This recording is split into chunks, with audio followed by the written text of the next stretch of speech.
राष्ट्रीय समाज पक्षाचे महादेव जानकर आणि शरद पवार यांच्यात वाटाघाटी झाल्याची माहिती समोर आलेली आहे। शरद पवार आणि महादेव जानकर यांच्यात चर्चा झाली असून माड्याची जागा सोडण्याची तयारी पवारांनी दाखवलेली आहे।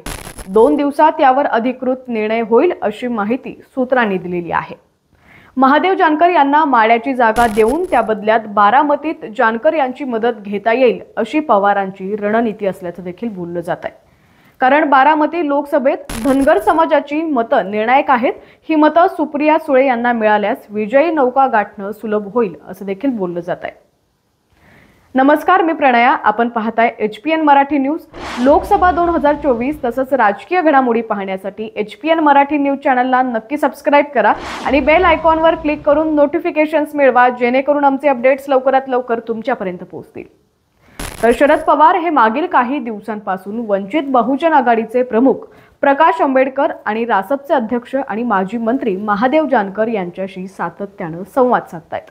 महायुतीत नाराज असलेले महादेव जानकर यांचीही घुमसट होत आहे। हीच नाराजी शरद पवार यांनी जाणून त्यांच्याशी संपर्क करून महाविकास आघाडीत येण्याचं आव्हान दिलेलं आहे। त्याच वेळी आपल्या कोट्यातून जानकर यांना माड्याची जागा सोडण्याची तयारीही त्यांनी दर्शवलेली आहे। महादेव जानकर महाविकास आघाडीत येणार हे जवळपास निश्चित झालेलं आहे। महाविकास आघाडीच्या कोट्यातून वंचित आघाडीला 3 ते 4 जागा सोडण्यात येणार असल्याची माहिती आहे। दुसरीकडे महादेव जानकर यांच्या रासपला शरद पवार हे आपल्या पक्षाच्या कोट्यातून माड्याची जागा सोडण्यास तयार असल्याची माहिती आहे। जानकर यांनी अनेकदा भाजप विरोधात वक्तव्य करत आपली नाराजी जाहीरपणे व्यक्त केलेली आहे। महादेव जानकर यांना महाविकास आघाडीकडे खेचण्यासाठी शरद पवार यांनी पुढाकार घेतला असल्याचं देखील समजतंय। 2009 साली माडा लोकसभा मतदारसंघ अस्तित्वात आला।